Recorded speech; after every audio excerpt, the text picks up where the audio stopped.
Hello, students. In this lecture, we're going to look at Jesus's prediction of his betrayal as it is recorded in the Gospel of John.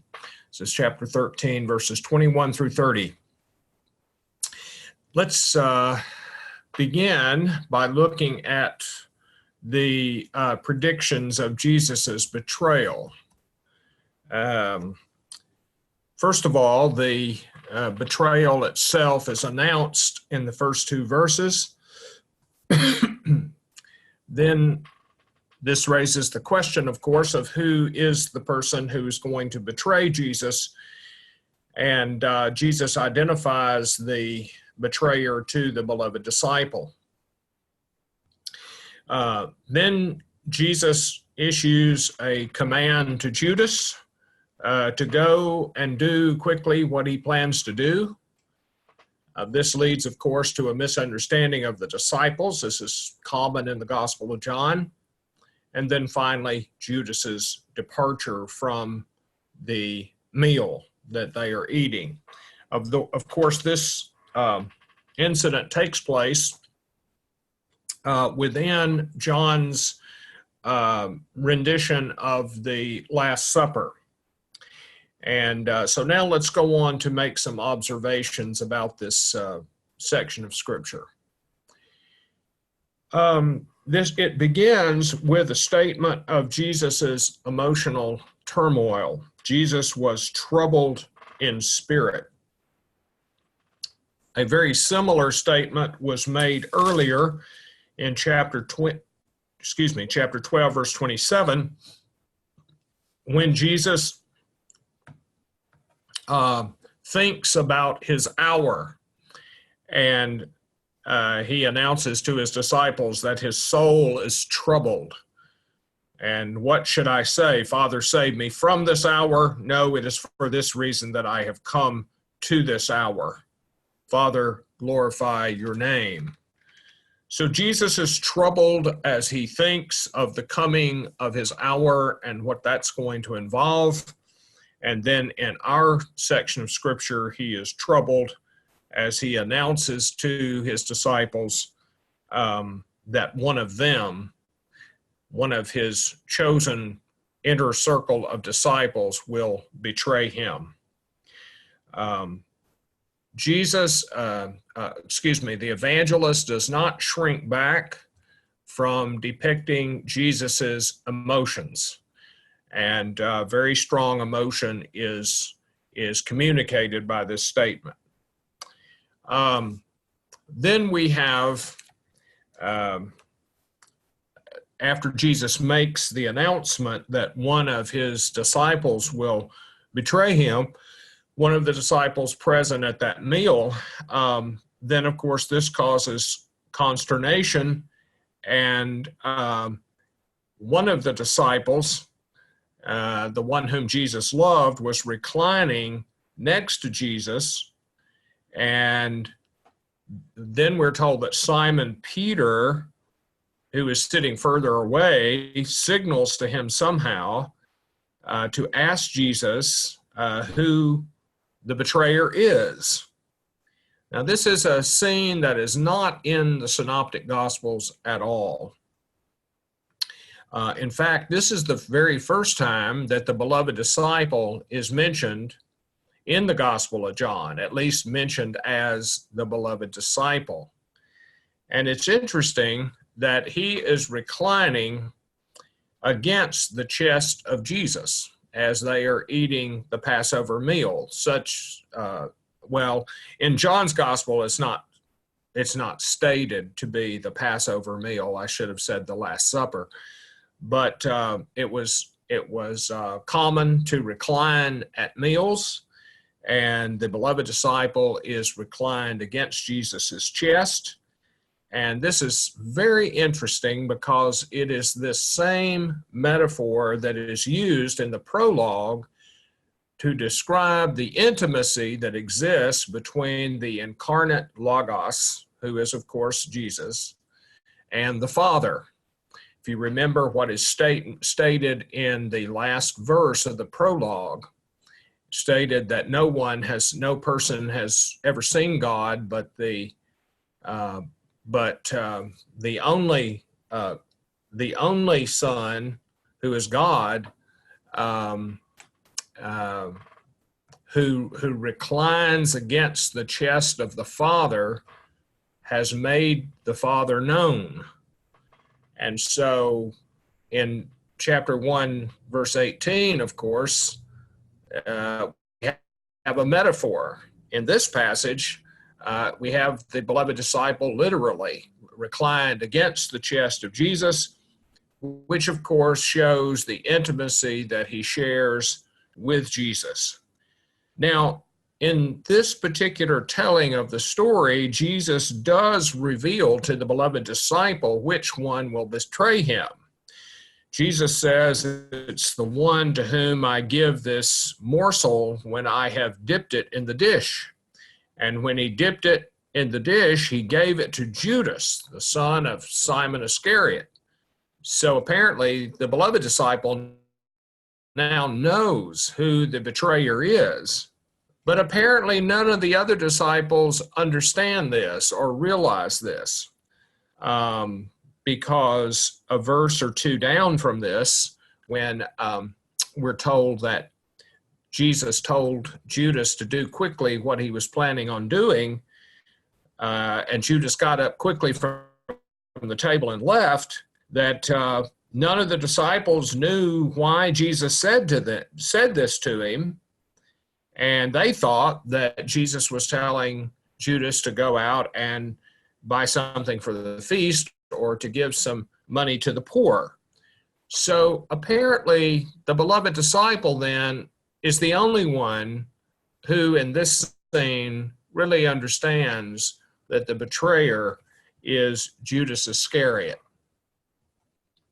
Now, when Jesus explained that the betrayer is the one to whom he would give a morsel after he had dipped it in the dish, the word morsel in Greek is psomion, and this word could refer to a piece of bread. Bread, of course, was eaten during the meal proper. But if this is a Passover meal being described here, it doesn't seem to be according to the chronology of the Gospel of John, but if it is a Passover meal, then the morsel could possibly refer to one of the bitter herbs, which was eaten as an hors d'oeuvre prior to the meal.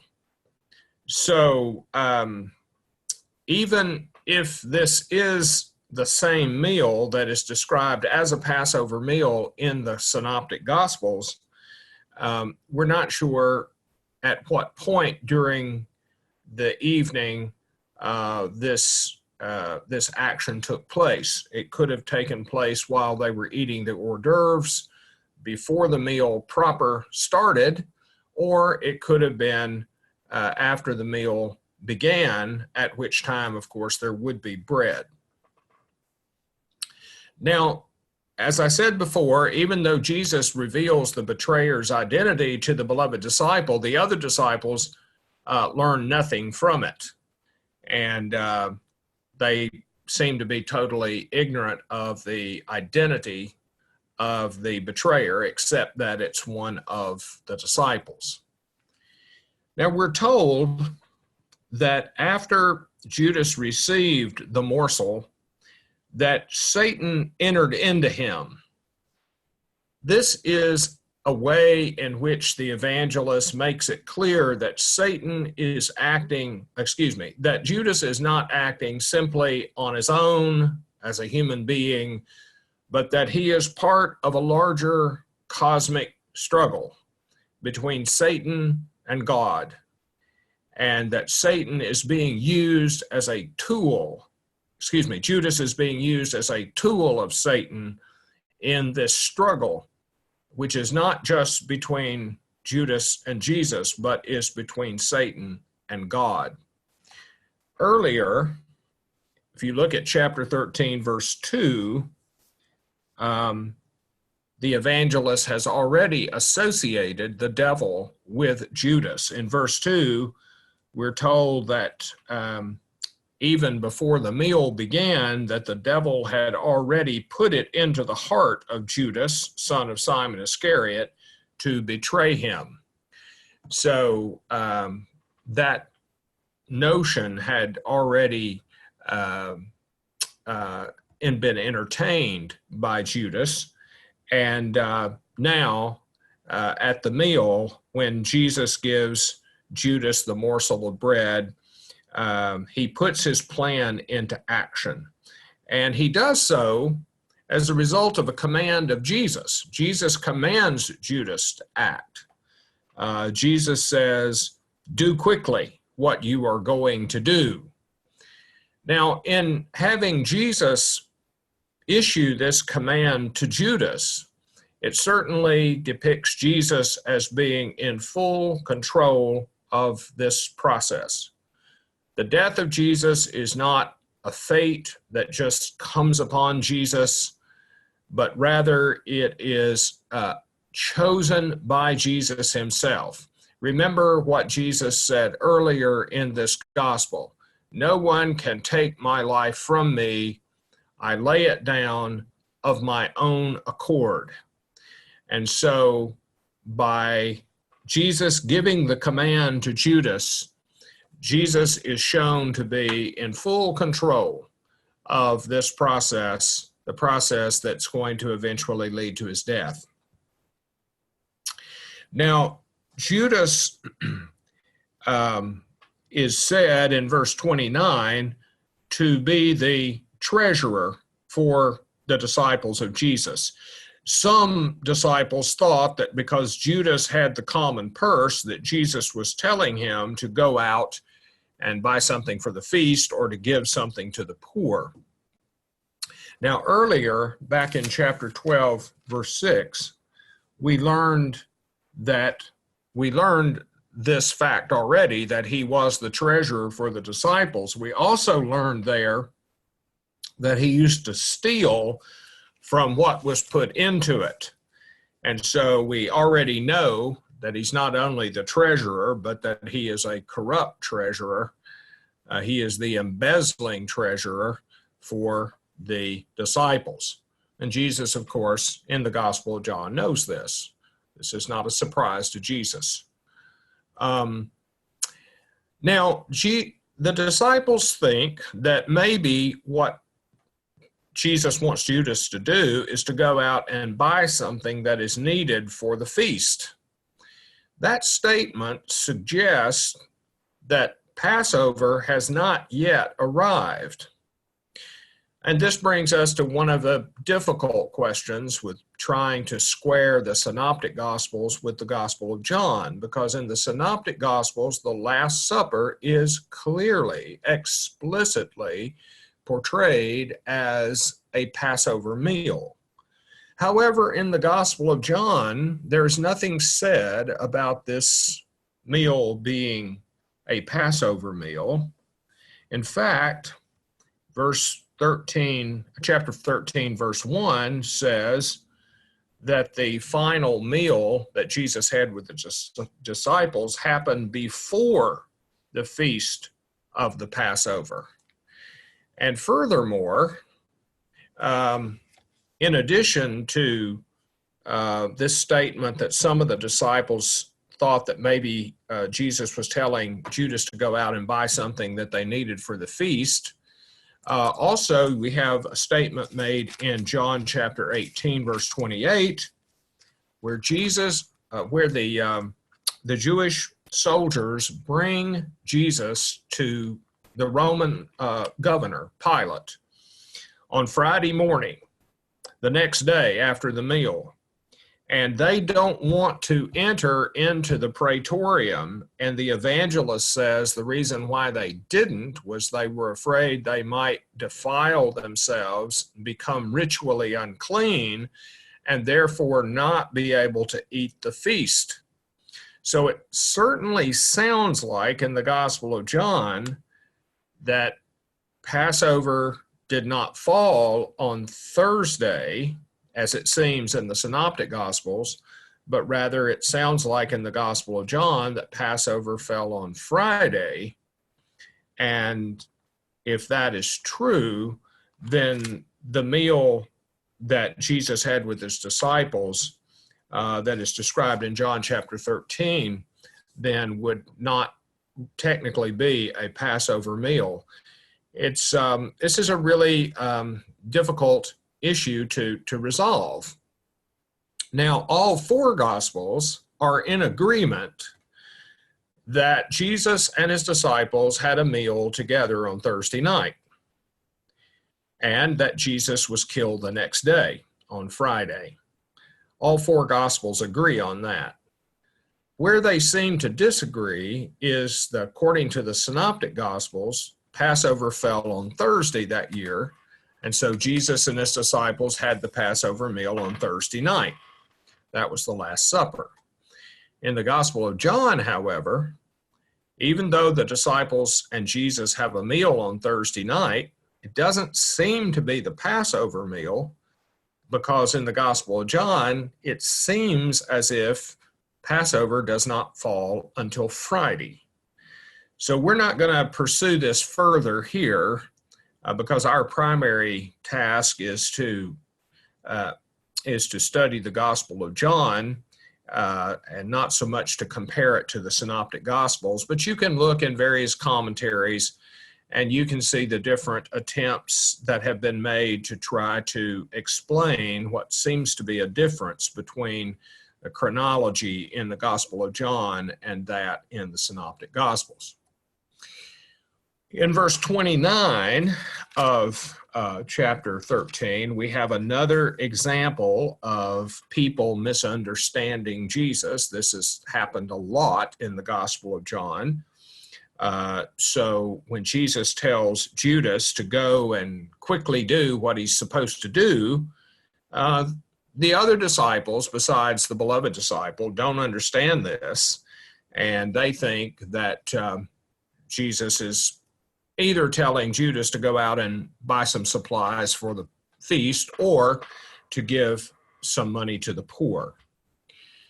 Now, at the end of this pericope, we are told that after Judas received the morsel of bread or hors d'oeuvre, whatever it was, that immediately he left and it was night. Now that statement, "it was night," takes on a considerable amount of emotional force in the Gospel of John, because in the Gospel of John, we have consistently seen this contrast between darkness and light. And Jesus, of course, represents light, and Satan and his forces represent darkness. And so it's altogether fitting then that Judas leaves and walks out into the darkness, because after all, he is being used as an agent of Satan and the forces of darkness. Now then, let's go on and look at the next pericope, the prediction of Jesus's imminent departure and Peter's denial. This will take us through the entirety of John chapter 13. Let's look at the structure first of all. This section begins by Jesus making a statement about the mutual glorification of the Son of Man and God. So Jesus says, now the Son of Man has been glorified, and God has been glorified in him or through him. If God has been glorified in or through him, God will also glorify him in himself and will glorify him at once. So one of the features of this gospel is that there is a mutual reciprocal glorification going on between the Father and the Son. What the Son does brings glory to God, And in the process, God also glorifies his Son. And that has already happened in the ministry of Jesus, but it's also going to happen again. Now, in verse 33, Jesus shifts his train of thought and speaks of his imminent departure. He is leaving and going away, and where he's going, the disciples can't come. That is followed then by another sharp change of subject. Jesus gives the commandment that Christians have come to call the New Commandment. In fact, that is the reason why Thursday of Holy Week is sometimes called Maundy Thursday. It sort of sounds like I'm saying Monday, Thursday, but that's not what I'm saying. It's Maundy, M-A-U-N-D-Y, Maundy, Thursday.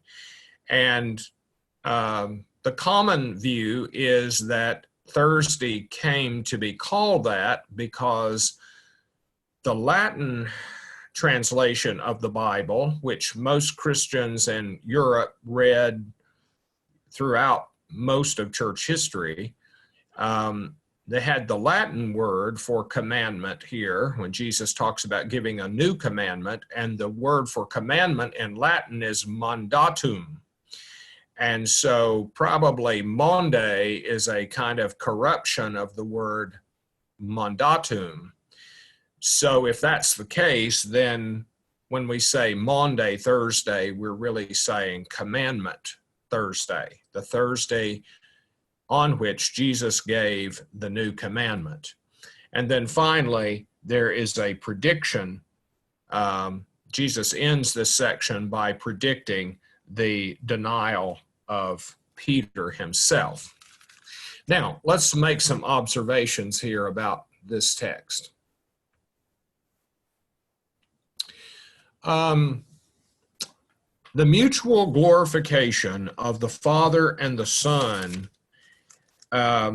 it looks like that what Jesus is saying is that this has happened and that now it is about to happen again.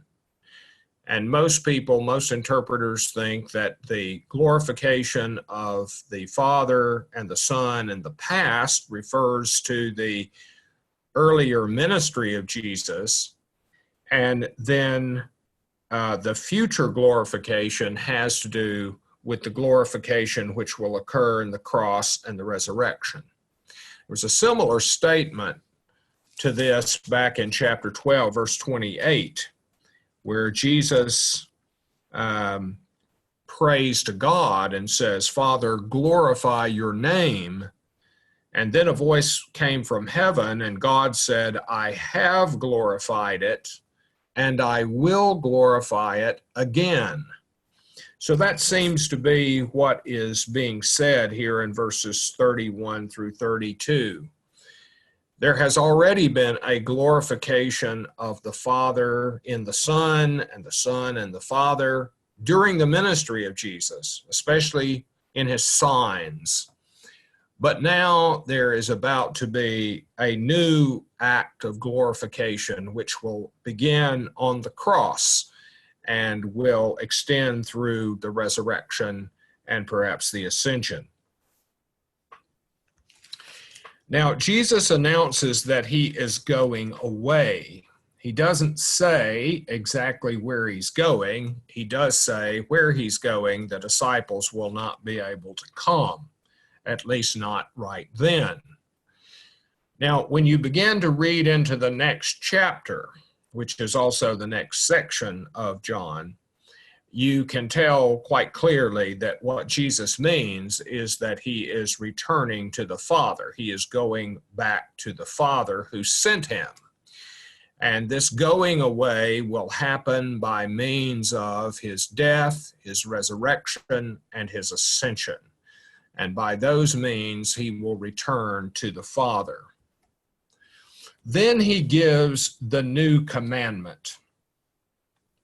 Um, it's interesting that Jesus just gives this one commandment in the Gospel of John in light of his going away. He gives this one commandment, and this commandment he calls a new commandment. Now, it's a little bit hard to understand why it's called a new commandment, because the command to love your neighbor is already found in the Old Testament. Most people think that the reason why this commandment is called a new commandment is because the type of love envisioned by this commandment is revealed for the first time in the death of Jesus and the love of Jesus that he exhibits through his death. And so the disciples are not simply to love one another, but they are to love one another as Jesus has loved them. And of course, the life of Jesus shows that his love was such that he was willing to pay the ultimate price. He loved them to the point of dying for them. And so that's probably the sense in which that this commandment should be understood as a new commandment. It is a new commandment.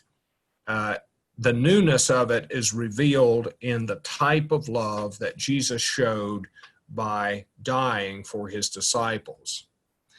Also, Jesus says something that's quite challenging. He says that the disciples' love for each other will be a badge, as it were, that they belong to Jesus.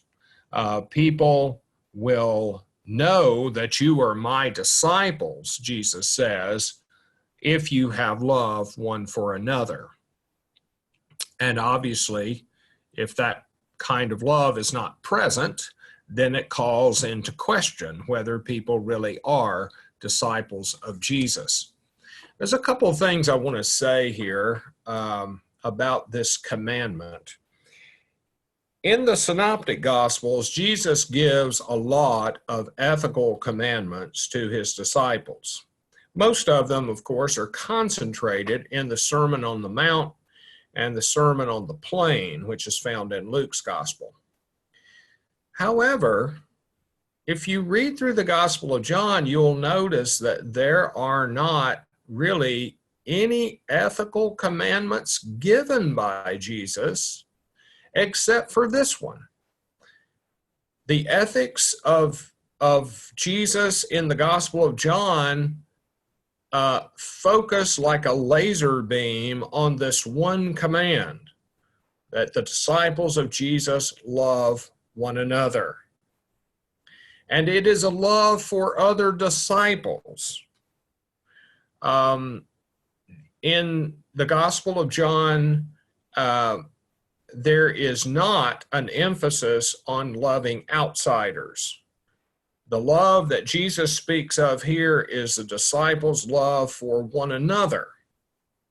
Now, I don't think that that means that the author of the Gospel of John did not think that disciples of Jesus should love other people, but it is true that the emphasis in the Gospel of John is on disciples loving other disciples, mutual love among disciples. And that is certainly where the emphasis lies in the Gospel of John. In the Synoptic Gospels, there are many examples of Jesus and also his teachings that indicate that we are to love not just people like us or people who are disciples of Jesus, but we are to love everyone. But in the Gospel of John, the concentration is on love for one another, love for other disciples. Now, in verse 37, Peter asked the question, which he asked because he doesn't understand where Jesus is going to go. And he asked, "Why can I not follow you now? I will lay down my life for you." Then Jesus' response, of course, is, "Oh, really? You're willing to lay down your life for me?" And then, of course, Jesus drops the bombshell. "Even before this night is over," because the cock began to crow during the night before the next day would even begin. And Jesus says, "Before the cock crows, you will deny me 3 times." In other words, before morning arrives, you're going to deny me 3 times. And then later on in the Gospel of John, Jesus does predict that eventually, not at this point in time, but eventually Peter would follow Jesus into martyrdom. And so in chapter 21, verses 18 through 19, Jesus predicts that Peter is eventually going to follow Jesus in martyrdom, but not now, not at this point. Jesus has other plans for him at this point. But at any rate, that brings this section to a conclusion. It's a very disturbing passage. It must have been very disturbing and unquieting for Jesus and for the disciples. We, of course, know why it would be disturbing for Jesus, but the disciples have just found out that Jesus believes that one of them is going to betray him to his enemies.